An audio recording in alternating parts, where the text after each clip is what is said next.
अस्सलाम वालेकुम नाज़रीन, JN न्यूज़ HD के साथ मैं हूं नाइला भट्टी। नजर डालते हैं आज की अहम खबरों पर।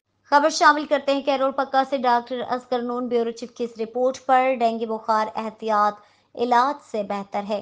डेंगू मच्छर के अंडों और बच्चों लार्वों की पैदाइश के मकामात को साफ सुथरा रखें। मोहम्मद अशरफ साले तसलाक के मुताबिक कैरोल पक्का में महकमा एजुकेशन तालीम और हेल्थ डेंगू आगाही मुहिम के सिलसिले में सेमिनार और रैली का एहतमाम government model high school Kairol Pakka में हुआ। इस तकरीब की सदारत मोहम्मद अशरफ साले असिस्टेंट कमिश्नर कैरोल पक्का की। दीगर मेहमानों में डॉक्टर रशीद अंजुम DDHO जियोरिया Tauseeq deputy DO education female, Mohammad Naeem Qaiser DDEO male और Ghulam Abbas principal government model high school. Doctor Rashid Anjum ने कहा है कि डेंगू मच्छर इंसानी खून का दुश्मन है।